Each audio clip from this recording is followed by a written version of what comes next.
Next year. Yeah, sorry, bro. I've been up since 4 a.m. since my dog, so I apologize. All right. So what we will do is let me introduce myself. My name is Michael. I'm the chair of the club. We have our wonderful vice chair, Carl.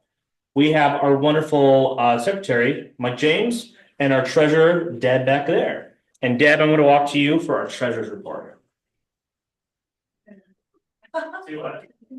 Okay, we'll come back. We'll come back. All right.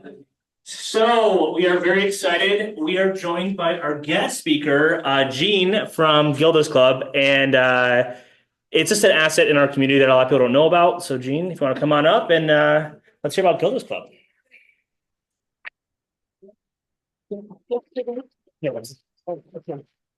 Okay, good morning. It's not working. Is it working?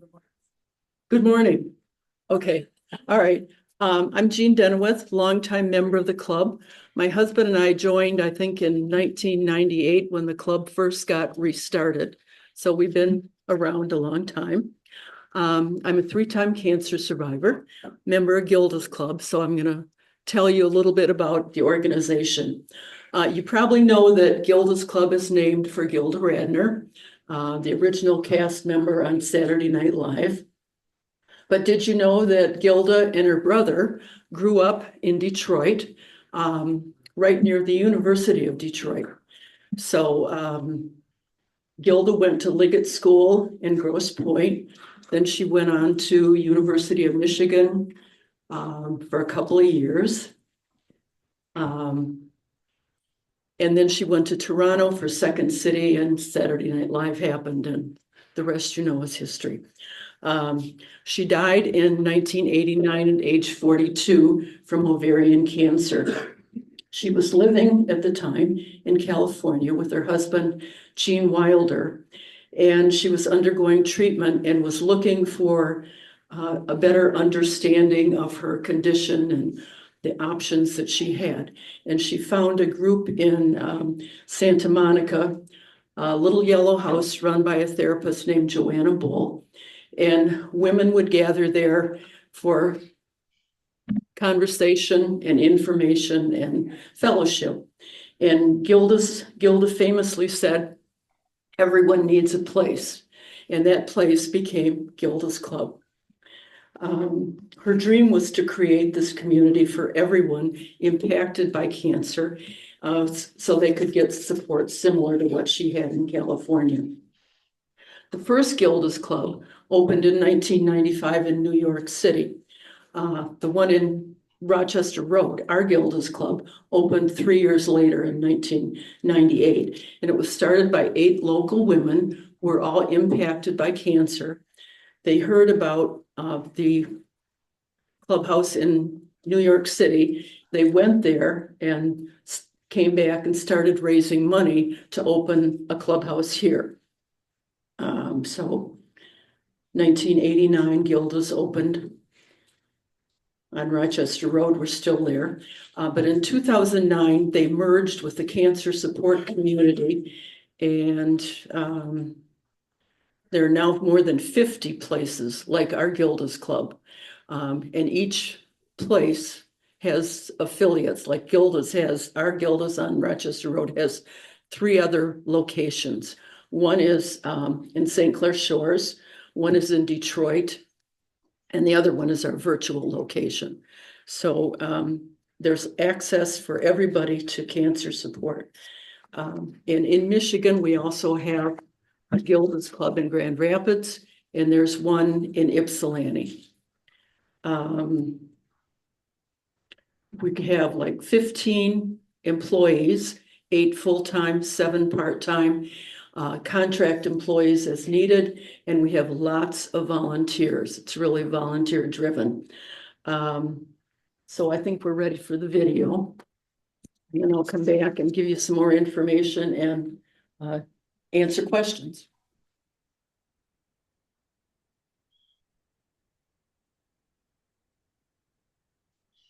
I've often said that people dealing with cancer don't want to see another doctor. They don't want to see another clinic. They don't want to have another appointment. They don't want to see another hospital. The one place with cancer they look forward to coming to is Gilda's Club.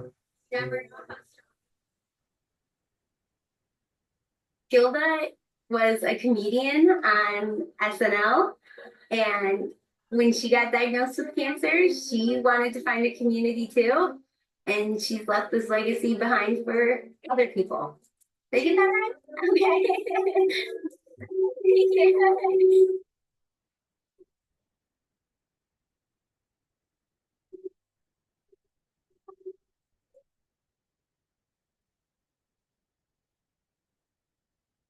Cancer is a lonely experience because not only you're struggling with the diagnosis, but you also are struggling with your mortality. I was diagnosed with stage 4 kidney cancer. So when I joined Gilda's Club, I was looking for companionship and I was looking for emotional support that Gilda's Club was able to provide to me and my family. When I first got diagnosed with the tumor, it was kind of like, oh, it's whatever, it's probably slow growing. And then we realized that it was not growing slowly. Of course, it was strange. And it was just more of like, I didn't really know what was going to happen. You know, I didn't have any other friends that had brain tumors. Cancer can be lonely, especially when you're in treatments and you're sick all the time and other people around you are still moving on while you're kind of stuck in one place in the hospital bed or at home or just feeling tired, all the time tired. At a place like Gilda's Club, you can meet people who have also missed chunks of their life. And, oh, I don't know if I'm going to keep feeling up for this. And people are like, yeah, I get that. Like, I've been in the same situation. It's really about relating to other people who have, even if it's not the exact same type of cancer or the same treatments, but it's just people that get it. When you find people in the hospital system, other parents, people like Gilda's, building that community, I think is really important. And it does help as a parent for me, but I think it also helps as a parent to see your child around other people who get it. Cancer sucks, but also cancer can lead to some really unknown opportunities that can change somebody's life for the positive. I've seen other patients becoming healthcare professionals, different things that they can sort of give back and help other people, and you can make a difference. Right now with Gilda's Club, I am also signed up to be one of their volunteers, and I am looking forward to being part of Gilda's from the other side of it, and hopefully working with younger kids too. With Gilda's Club, you're not alone. You're with people who care about you. And it's just a wonderful place. It's the kind of place where there's as much laughter as there are tears. In fact, there's much more laughter. Gilda's Club is a strength, and strength by empowerment and by action. The staff at Gilda's Club is tremendous and part of the community. And the community is more powerful than the cancer diagnosis. We seem to always come back to the word community. It's the focal point of everything we do at Gilda's to ensure that a cancer diagnosis has every tool, every conversation possible to ease the way. With our expansion to 3 physical locations and the instrumental live virtual platform, it does feel different, more urgent, and more exciting. We got here through the uniqueness of our homegrown community and the people and pieces who built who we are. Just look at Metro Detroit, where Gilda's has been centered for 30 years. We're resilient and talented. We're fighters, and we are deeply protective. From cars to chips to soda pop, we make excellence that lasts generations. That same excellence is in our service to the cancer community. Some of the top cancer centers and specialists are in Metro Detroit, and certainly when it comes to the whole family, the whole time, Gilda's is at your side. We celebrate the threads that bind our hometown, the heroes who make our hometown profound. We are Detroit, we are Michigan, and this is us.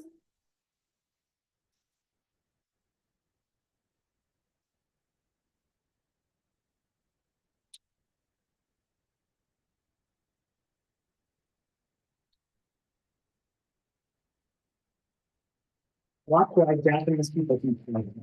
Right, it's pure glucose in starch form, and it's one of the fastest ways. Always.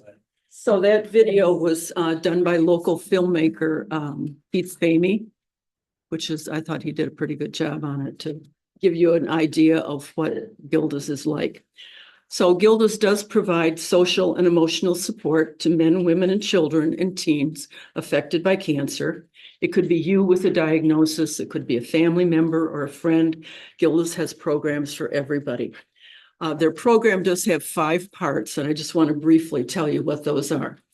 Support groups for people diagnosed with cancer. Networking groups for specific types of cancer. For example, breast cancer, multiple myeloma, women of color, men's group, young adults, and so on. And then there are educational lectures on cancer-related topics. And these are groups that are led by experts in the field. There are also bereavement groups for spouses, family members, and children. And all of these groups are led by master's level counselors or social workers. And the rest of the program is pretty much volunteer-led. Healthy lifestyle workshops, yoga, Tai Chi, music, art, crafts, cooking. There's a book club, lots of things to do. There's social activities, potluck, monthly coffee house, game nights, holiday parties, and so on. And then the 5th thing that we have is resources and referrals for anybody that needs it. Okay, I'm almost done. Just a couple of numbers from 2023 so you can get an idea of our impact. We had over 12,000 visits to our 4 locations. We had 111 educational lectures, 208 social events, 878 healthy lifestyle activities, and there are more than 150 programs every month. So there's something for everyone. In 2024, 25 different types of cancer have been covered in their programming, and members have come from 120 different cities in Southeast Michigan. So it's a pretty good reach. Now, everything at Gilda's is at no cost to members. But as Michael Radner says, cheap isn't free, or free isn't cheap. Programs are funded by grants. We have a part-time grant writer. Donations are gratefully accepted. Third-party events, and then we have 3 major fundraisers every year. We have in the spring, it's called Big Night Out, kind of a dress-up event downtown Detroit. Gilda's Walk in September, and then Bras for a Cause in October. To become a member, all you have to do is call the clubhouse, and they have new member meetings once a week. If you would like to take a tour of the clubhouse, I would be more than happy to give you a guided tour. And if you have any questions, I'd be happy to answer them. Any questions? Yes. I'm sure you was diagnosed with cancer 8 years ago. A friend told us about and members ever since. Oh, great. Had major surgery. She went through chemo. She's been in remission for about 3 years now. Great.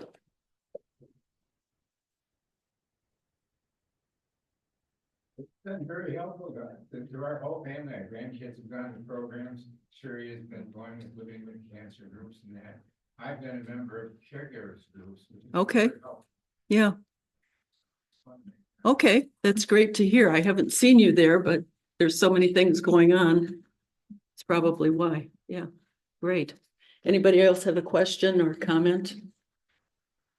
Mike? Can you just remind everybody where you're located and what your website is? Oh, okay. Rochester Road, just north of 13 Mile, big gray house with a picket fence in the front. You saw it in the video. Website, www.gildasclubdetroit.org. Okay, and the website has everything on it that you need to know. Okay, any other questions? Yeah. We can donate to that website. Maybe we can just go on there. Oh, yes.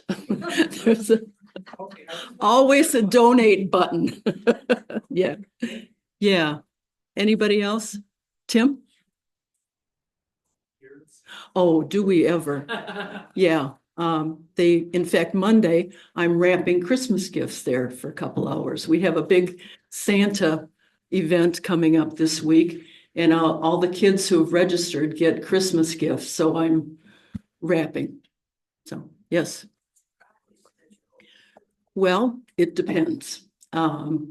Since the pandemic, it's been a lot different, but generally by 10 o'clock in the morning, and depending on what nighttime programs there are, until 8 o'clock at night. But there's a calendar online. Yeah. You said there were virtual programs, so people who are not here, like Gilda's house can find resources and Yep. groups and stuff like that. Because I've, family members in California and stuff like that. How does all that work? Well, however, I don't know, virtual, but they have about 46% of their programs are virtual. So, I mean, you can be there and do yoga in person, and you can do yoga at home by watching. There are lots of programs like that. Yeah. Anything else? Pardon? Yes. Yeah, it would be. Anything else? Okay, thank you very much. Appreciate it. Yeah.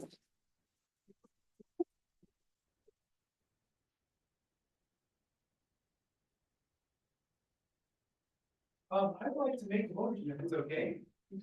I'd like to make a motion, we need a second and a third, but I'd like a first, second, and third. Second and the third. I'd like to make a motion, we make a $250 donation to Gilda's Club from the club treasury. Second, all right, can I get the ayes? Aye. Any nays? All right, thank you, 250, we're gonna send it to Gilda's Club, thank you so much. For those who are newer to the club, just to give you a general idea, this meeting is a little unique. Every December, we want to make sure that we highlight a nonprofit in our area and make sure that we're supporting. We're so grateful to have Gilda's Club today. We're also generally we're joined by our elected officials and candidates, but today's meeting will be a little different. The federal election for us, has not been what we wanted. And what I want to do is break out into 4 groups for about 30 minutes. And what we're going to do is break up the room. You can go all over the room, but 4 groups and 1 reporter. If you scan the QR code, you can see the questions better, but there's 5 main questions. How are you feeling post-election? What strategies are you using to help with post-election anxiety, stress, activism? What do you need / hope to get out of the club in the months ahead? What guest speakers do you want to hear from in the months ahead? And what kind of social events or calls to action would you like to see from the club? We do have Royal Oak Rising, which is our Young Democrat Club. Again, you don't have to be young to do the events, but what we're trying to do is grow the club. But we're trying to do tree planting events, trivia nights, but we really want everyone's ideas. So what I'm going to ask everybody is I will hand out notepads, but kind of just move the chairs. Group. But if you want to split up, we're just about 30 minutes. And the biggest thing is, this is for you to vocalize how you feel, be honest, have a community. So there's no rush to these questions, but my idea is about 30 minutes, and then we'll report as a group for the 4 groups. All right, so break up, and then we'll give you some notepads. And make sure you introduce yourself. Thank you.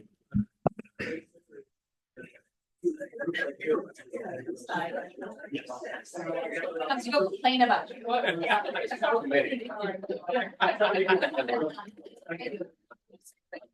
All right, we're gonna make it 5 groups now. 5 groups. Oh, why don't you maybe find location? Hello. Is it okay for me to participate? Yes, yeah, sorry, it's kind of, but we can make sure.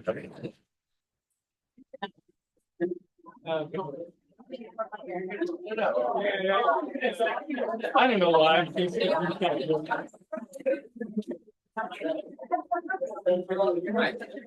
We're gonna take off. Yeah. Maybe I'll.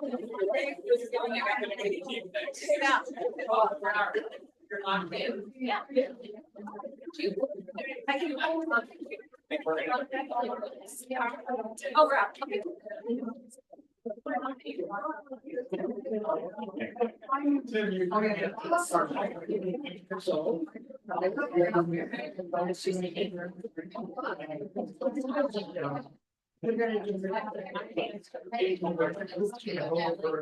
Yeah. I thought there was.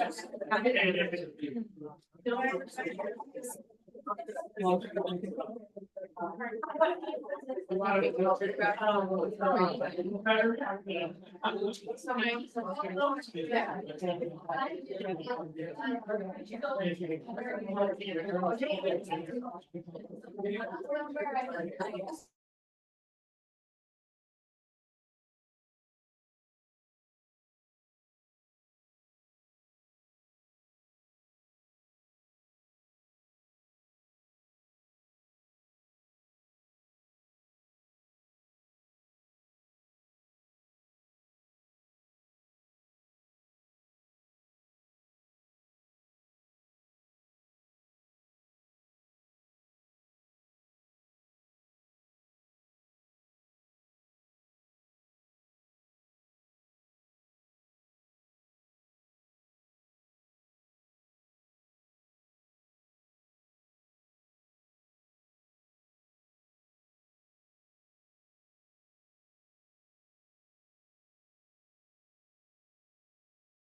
I mean, we're talking about.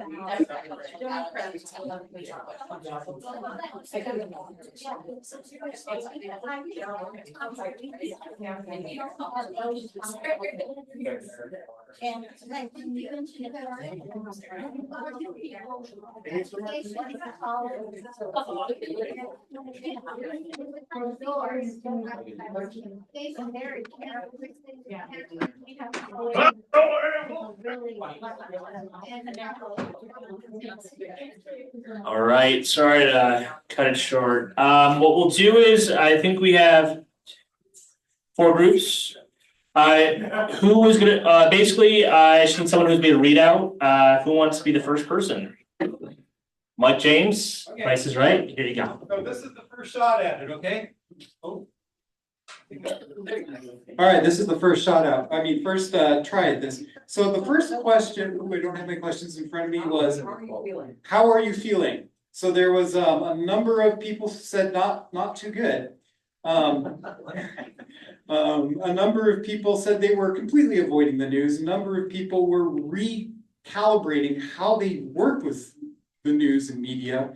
A number of people were mixing some news with a lot of escapism sort of entertainment to kind of tamper down stuff. Next question was coping strategies, anxiety, stress. Coping strategies. That kind of got into coping strategies.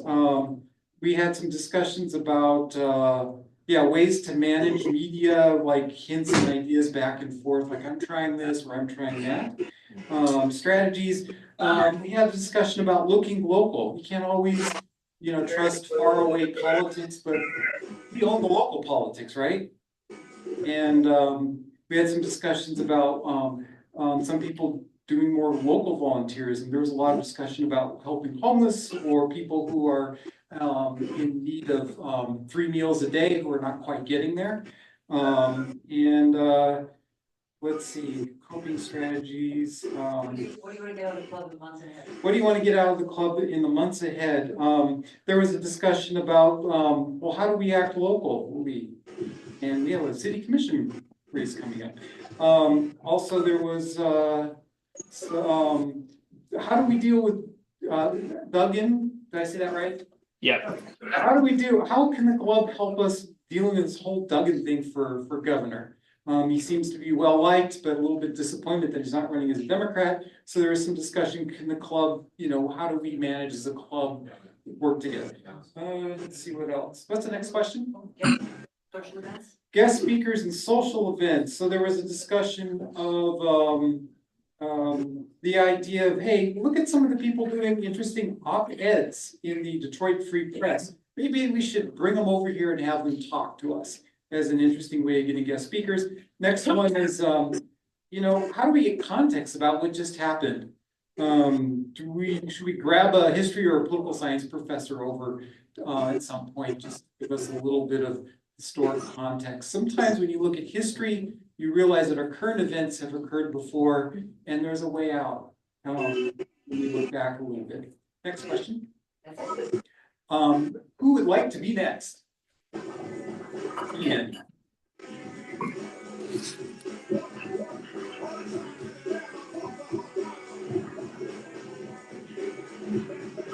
All right. The first question about kind of post-election feelings, of course, depressed. I think a lot of people here can empathize with that. Worry about what Trump will actually do, how much of his rhetoric will actually be accomplished. There's concern that people focused a little too much on just the rhetoric and the vibes in this election and not enough on information, particularly voters being uninformed. The economic pressures are still kind of confusing, knowing that the macro numbers all say the economy is great, but there's still, of course, an inequitable distribution of that experience of the economy. And kind of working class, middle class folks not necessarily always feeling that. So strategies to deal with the stress. We also talked a little bit about engaging locally, having conversations with our neighbors, with our community, looking at citizens initiatives as opportunities to get legislation done here in Michigan with suggestion of talking about like a progressive state income tax. Reducing news consumption is also a big way that our group has been coping. Educating ourselves what's going on and why, but not necessarily consuming to the point of it almost being masochism, where we're consuming news to feel worse. Learning new things. So we talked about learning a language, or I've been cooking more. So devoting some energy into learning something new, and really finding community for others that are looking to kind of resist. So there's different Facebook groups like the White Rose Facebook group, and other avenues where you can get involved. What to get out of the club. So we talked about community, education, having the speakers is really valuable, getting to learn new information, growing our participation, focus on maintaining democracy and what we can do to help keep the guardrails up as much as we can, promoting change and recognizing that things aren't working how they are right now. So we need to think about as a club how we can shake things up and maybe change our approach, given that what we've been doing may not have been working. We also talked about inviting elected officials to engage in more conversations than as speakers.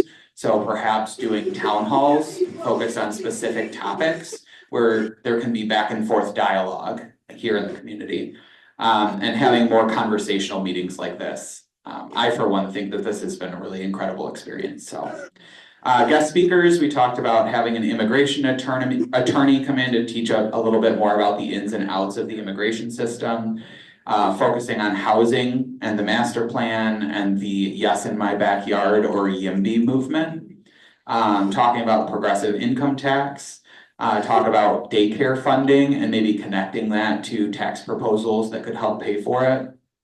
Talking more about ranked choice voting, American democracy in general. So as your group said, like bringing in some experts to talk about more about the democratic system, the Constitution, etc. And talking more about the future of the job market too, because the economy is still going to be an issue for a lot of people and might even be more so as we head into the next 4 years. And then I'll wrap it up with social events. We talked about keeping up with the bar nights, maybe volunteering with charities as a club, perhaps considering like an official partner that we regularly want to donate or volunteer with, though that's not required. Potlucks, picnic in the park, continuing the park cleanup that we do, and maybe even collaborations with other local Dem clubs. And then calls to action is communicating what's already happening to resist, demonstrate, and activate, rather than planning those types of initiatives ourselves. Perhaps reconnecting with Indivisible locally as they're kind of rebuilding in the wake of this election, and maybe even having a club liaison, kind of how we do with precinct delegates. And then getting involved in the local elections this year. I told Brandon that I am ready to canvass again, so. I'm not, so good. I'll go. Yeah. Hey, everybody. Okay, we broke ours down into kind of 3 slightly different buckets. And I ended up with the optimistic crew. So there we go. We all ended up in this corner of the room. One of the things that we started off talking about was kind of like, what is bringing us here? Sorry, Charlie. What's bringing us here and what sorts of things have driven us over the last, decade of involvement that a lot of us have been here. That we need the club to help build community, stay informed and be active. Even though the federal election is daunting and scary and concerning, we are very, very proud of representation that we have here in Royal Oak, and that's one of the things that the club does great, and that can give us faith in this system and trust in this system. It's better than sitting at home. That we share some concerns about the direction that Michigan is headed, given the state legislative election, and that coming and being involved at this level is hopefully an antidote to that. Some of the feelings and kind of advice that we shared was making sure that we're taking care of ourselves first, right? That we are not any good to each other, if we are burnt out and worn down and not sleeping. Not giving into this anger that the Republican Party has capitalized on, right? That's not us. We need to figure out what this messaging problem is. But just being as angry and fearful as they are is not going to be our solution. Speaking up locally when there is the opportunity, right? There might not be much that we can do about President Trump, but we can say a lot to our coworkers, our families, the people that, you know, the injustices that we see around us. We can be proud of the campaign that was run. We can be proud that Kamala Harris was our candidate and all of the work that was put in. You know, I mean, this room contains hundreds and hundreds and hundreds of hours of work towards what we know what was right. And getting reconnected back with our politicians, making sure that they understand what we need, and that as the people who are working for them, making sure that they're listening to us. Some kind of the ideas and things that we had moving forward that we would like to see the club do is this connection. Indivisible was already brought up, but like connecting us to the groups that are doing the work already, not reinventing the wheel, but building up a relationship with people like Voters Not Politicians, Femmes for Dems, Indivisible. One of the ideas that was floated that I do think would be really interesting would be to actually talk to some Trump voters to get some people in, whether they are Democrats who ultimately voted for Trump or people who identify as Republicans, and really try and humanize what's going on in the world around us. We also brought up the idea that we need some information, possibly from higher up, OCDP, state level, possibly even national, about some of these internal debates that Democrats are having. Right, that it was brought up, like, we need a better explanation about funding for AIPAC. We need a better explanation about our unwavering support of the military, and the amount of money that we dedicate to our military, and kind of like being able as everyday citizens to either justify those opinions or question those opinions.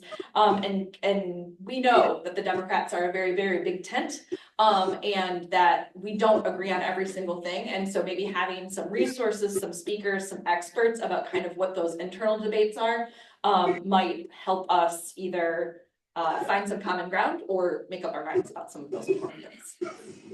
That's a good group. Yeah.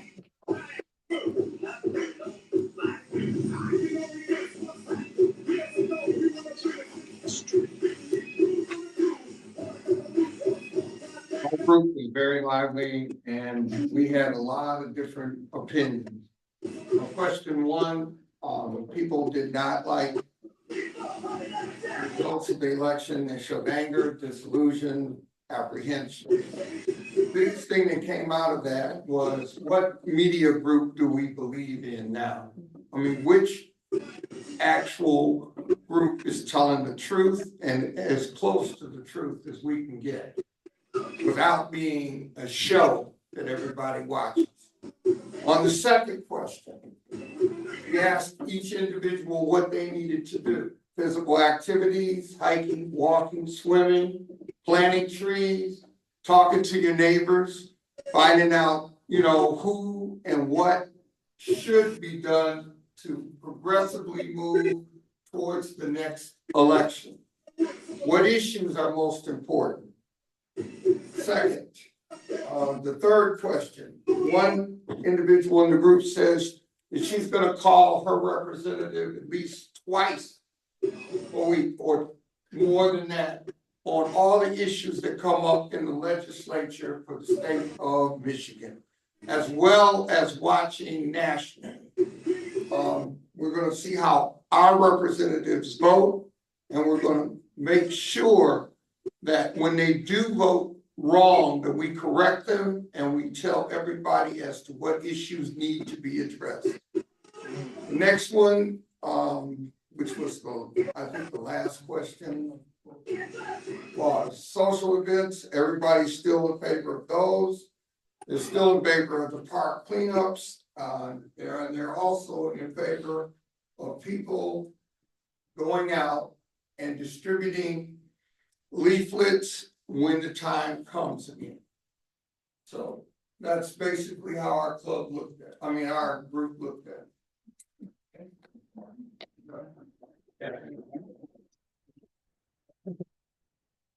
I'll take notes, thank you. So, so everybody, thank you. The goal is no one's gonna have one single answer. Everyone's got different perspectives, but we are a community, and the goal is that the club fosters lively debates and conversations and having those networks. So we'll continue that. If you have ideas along the way, we are open ears. Let us know. And now we're gonna move to our calendar, and let's do a Rux update first. We can be in circles and just be a little. Hi, I'm gonna just bug you for the last time about the RUC. We did have our RUC 22 walk last November 9th. The RUC 22 raises money for the Detroit Veterans Hospital Mental Health Department. 22 veterans a day commit suicide.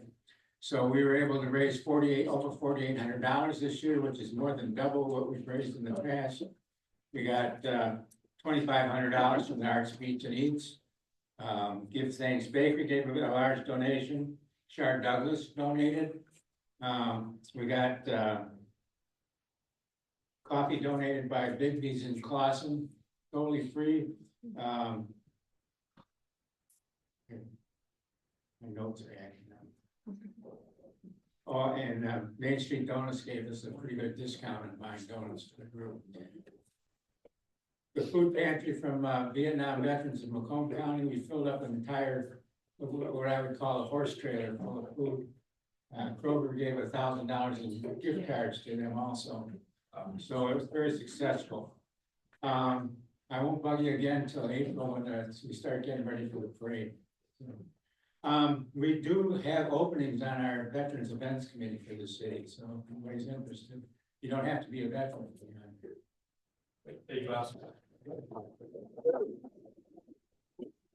All right, next we're gonna have Carl talk about.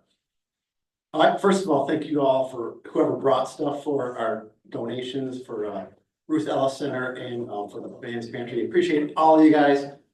That's what Democrats do. We do, we give, we do. That's what we're doing right now. So that's that.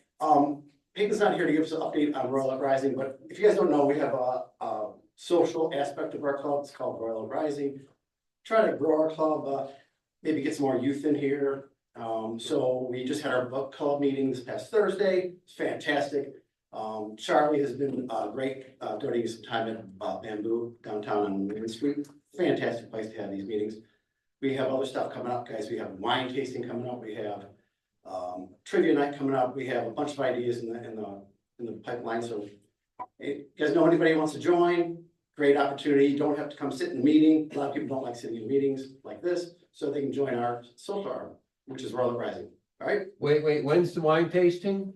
Wine tasting is, what is it? 22nd. January 22nd. January 22nd at Bamboo on Main Street in Royal. So you guys are all welcome. How do we find information out about that club? Like where is it through, will it be through this club or? So we, on our emails that Michael puts out periodically, it has all the information about it. It's usually, we usually put Royal Uprising at the end. So you'll find all the information there. So it's also on our Facebook too, Facebook and Instagram too. Anybody else have any questions? If you're not on our email, if you go to www.roadc.com right here, you can sign up and get on the email list. Real easy. Sorry. And all you gotta do is join the club and you just put your information in right. I'll slow it. No. Yeah. No? Oh, yeah, there you go. Do you want to talk about open hands and if you're gonna do it Additional donation? Yeah, I think there's a few people. So just. All right, so this is all the stuff that everybody brought for open hands and for Ruth Ellis Center. For open hands, we just were collecting deodorant and or shampoo. And for Ruth Ellis, it was almost anything, boots, coats, winter stuff, as well as any other clothing, livable items. But if you guys have something that you didn't bring today or you want to get to me, I will be dropping them off at both places on Tuesday. I don't know, how would you get a hold of me? Email the club. Yeah, email the club. Just email the club and Michael will get me the whoever needs to donate. I live in Royal Oak, obviously, so you can get it to my house. Thank you. All right, we're gonna do our elected reports and we'll start with State Representative Natalie Price. So, great to be here this morning with like-minded folks. Some updates since I last talked to you a few days before the election. You guys are aware of most. We did lose the state house, so we are preparing to be in a minority position, down 4 seats in the state house starting in January. We will still have the state senate, who they were not up for re-election, as well as the governor. But we are currently in that lame duck period that we do have in Michigan, where we have 2 weeks, maybe end of day, to get as many of our Democratic priorities through while we have our Democratic trifecta. We are up against some challenges, both from Republicans preparing and using the ability to threaten things for next term, as well as some challenges from within our own party. But we're doing what we can to get as much done in the hopes of protecting people really as much as possible, preparing for January. Are there any questions that I got, or am I allowed to take questions on this? You're good, you're good. Okay, yes. Well, in the next 2 weeks, what are your priorities? So there are the things that I personally, my priorities, and then there's the things that I think might be able to get done, and it's hard because there's some different things.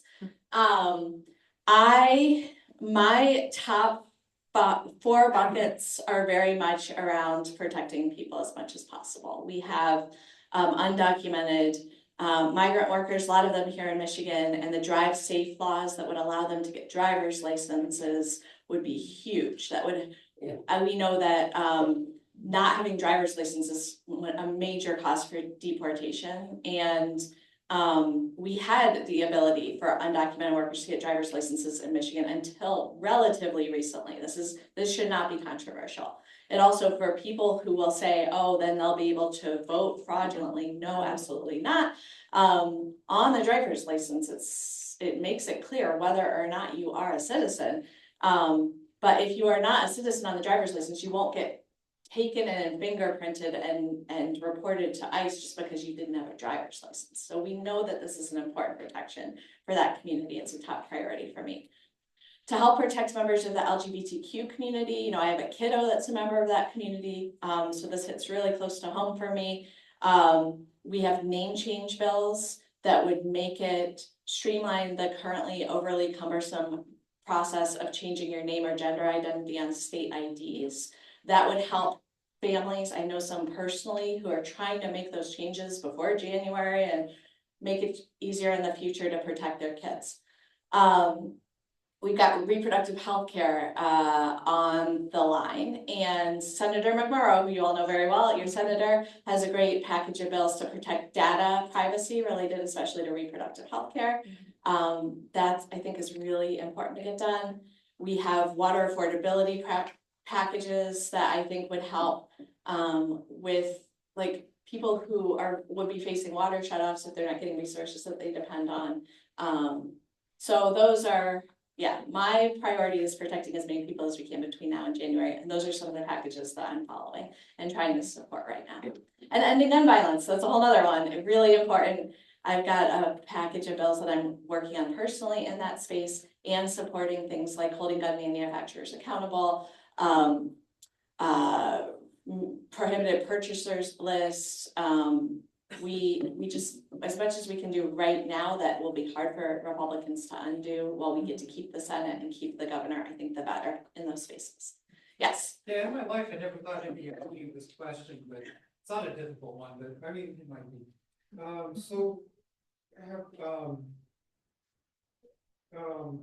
do we, oh yeah, okay, so do we have any, consideration while we still have the 3 branches of government of, enhancing how we can isolate, the state police and the Michigan National Guard from a national insurrection martial law order?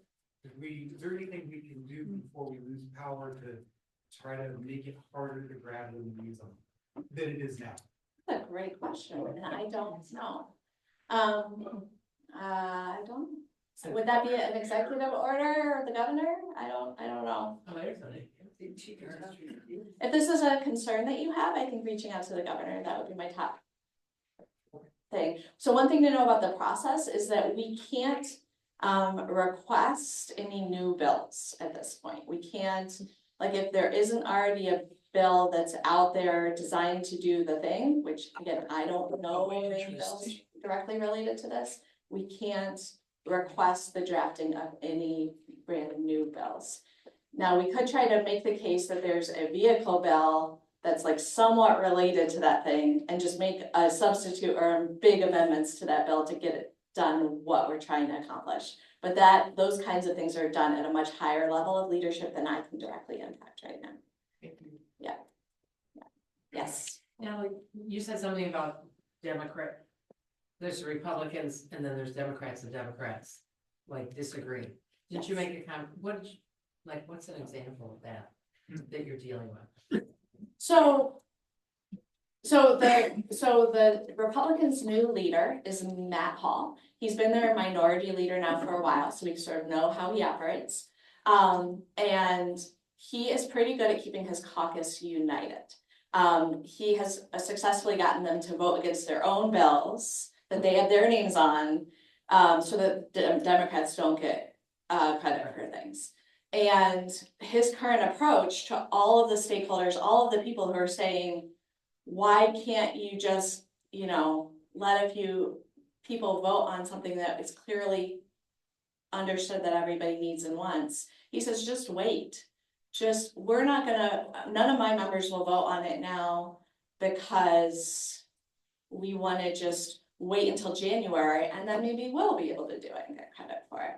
And that's a real impediment right now. So one thing I will tell you, we are having an attendance issue. This is a problem.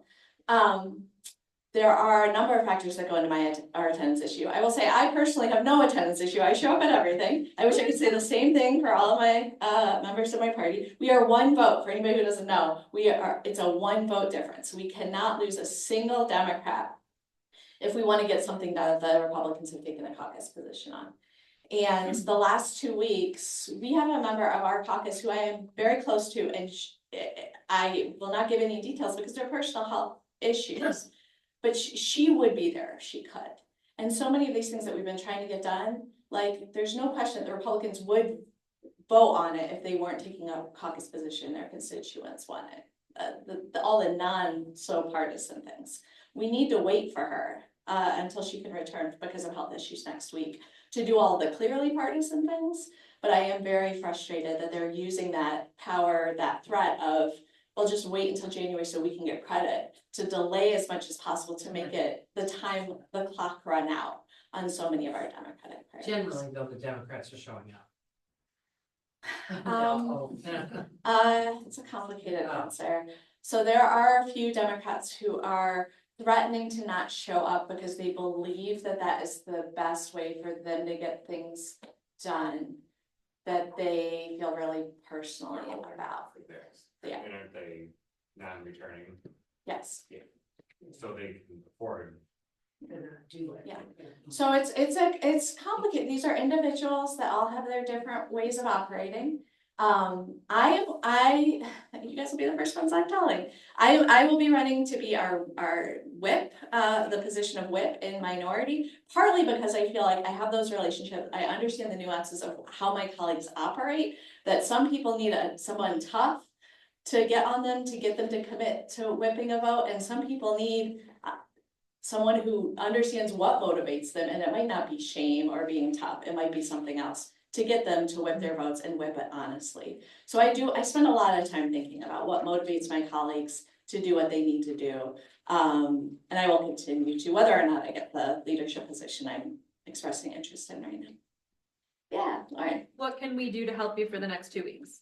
Oh, gosh.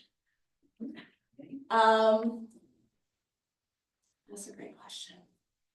I think we need to be held accountable, and I've had long conversations with you about how there are some members of my caucus who respond better when they're getting a lot of calls and pressure from constituents, and there are some members of my caucus that actually makes them dig their heels in more and actually less likely to act.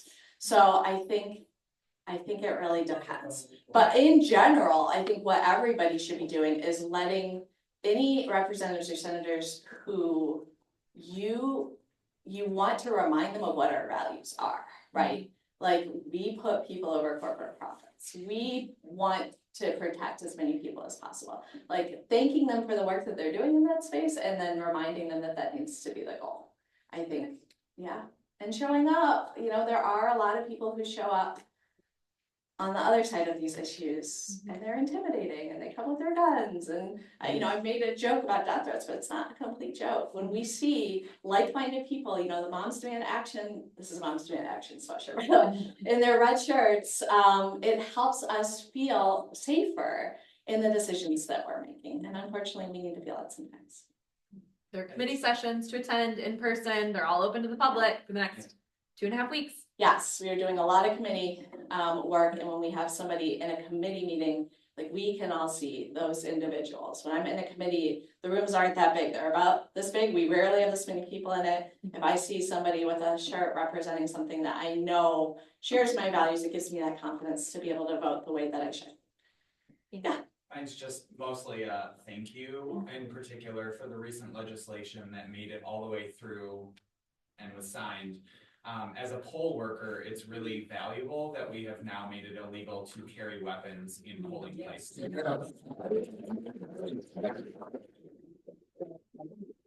Doing it, and so thank you. That's a big step. Yay, yes. I know, I can relate to the feeling of how things change when there's a large visible weapon in the room.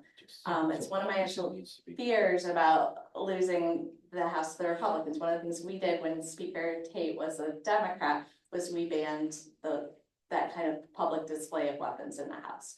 Again, I think with the governor and the Senate, we're probably still in a good spot, but it just creates an atmosphere of intimidation that nobody should have to be in when they're casting votes in support of them. So, thank you, and keep up the good work. All right, we're gonna go over to the city commission. You wanna go by Shar? Oh, come on up. I don't know. Best right.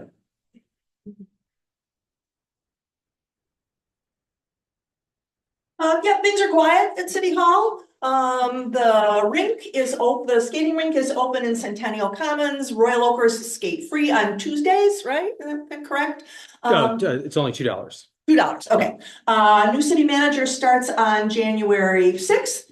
So we have commission meetings this Monday and the following Monday, and then we're back after the first of the year. So not a lot on our agenda right now. I'll kick it over to Kolo. Okay.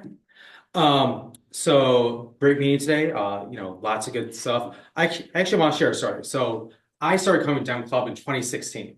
Donald Trump was running, and I was scared out of my mind. Like, what's the world? What's going to come to the world? I was not involved in the community at all at the time. Through Dem Club, Mitzi Hoffman approached me and said, "Hey, you should join the library board." So I did. And how amazing was that? We have a phenomenal library. A couple months later, it's like, you know what? Trump is terrible. I want to make a difference. So I ran for office, right? Now, of course, I lost by 20 votes, and that hurt a little, but it was the start of my political being here in Royal Oak. So Trump is in office, and it's going to happen. It's happening, right? A couple of weeks, he'll be sworn in again. But it's not over. This is when we get activated. This is when we start to do all the stuff. The community here is phenomenal. If you look at the last election, Royal Oak held the line in Oakland County. Representative Price, she won phenomenally in Royal Oak. She represents most of the city now. County Executive Culture won. Dave Woodward won again. Thank God, because he is holding it together at the county commission for us. But so did Charlie Cavell and Penny Loops. And so did Alyssa Slotkin. They all won in Royal Oak. We are the key to Oakland County. Things are going good here. And that's the point of this club, right? This club is here. We're here to make sure that Democrats keep on getting elected, that we keep our values there. And while it's really bad at the top for a while, we know that locally we will hold it down. Local elections are coming up. When Trump left the Paris Accord back in 2017 or 2018, our mayor, Mike Murray, decided that he was going to join a bunch of other mayors around the country and sign the Mayor's Climate Pact. That stuff is what's gonna keep us moving forward. So yes, we're pausing, we're taking a stall, we're stumbling, quite frankly, at the top. It will be bad for some people. Some people that we love will be hurt by this. But you know what? It's us right here locally that can keep it going. So I hope every month we keep on seeing more people here. I know back in 2016, 17, January, February were phenomenal. People kept on coming out. But this is the good stuff. Like the swell happens here. So yes, it's terrible. It hurts. It will get better. And it will be the people in this room that help make it happen. So, you know, let's keep this energy and everyone have a good holiday.